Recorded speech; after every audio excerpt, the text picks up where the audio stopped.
Friday, Mhm. May 2nd, 7 a.m. Pacific time, 10 a.m. Eastern time. Would you let us know what the topic's going to be? Let's see. What am I talking about? I know it's part of the Mastering Compendium. Mhm. Um, let's see. Are we talking about mastering your media, or are we talking about? I know we're going to get into assessments, the importance of assessments, and I'll tell you this real quick. Um, okay, so when I'm working with a client and I am doing a architecture, media architecture, breaking down what they need to focus on when it comes to their marketing, their media, their show up, their press releases, the graphics, all of that stuff, because it's all telling a story. I can't do that effectively without knowing who that client is. So what I do is, in order to save time, because time is money, time is resources, time is opportunity. I move them through my BSAT. The BSAT will then, in 15 to 20 minutes, give me the breakdown of that client, their value system. We each have anywhere from 45 to 55 values that 7 of them are prominent that we govern our professional moves on.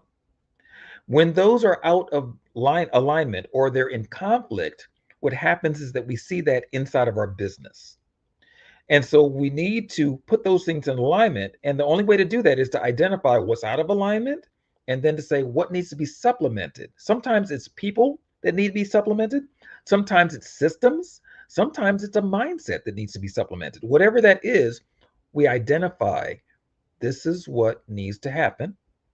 And then we help with the strategies on implementing that thing. So then we can go to the drawing board and say, okay, now based on that and where you want to go, let's talk about building your pillars. We'll go into pillars because I'm a firm believer in every business needs to understand what their pillars are. Your pillars are the things that hold your business up.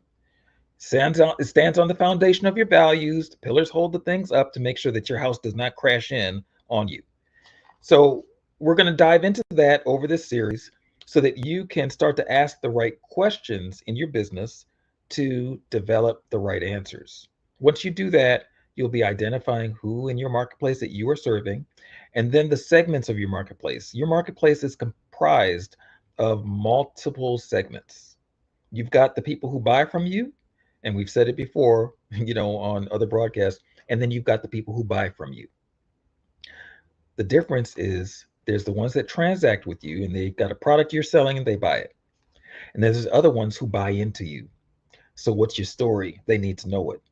What's your story at the community level, at the policy level, at the collaborator level, at the customer level or client level, at the competitor level? You got a story to tell along the way on all of those fronts in order to make yourself as profitable as you possibly can be. And then you got to segment down. Once you've got that down, you start to just dig in and mine your business.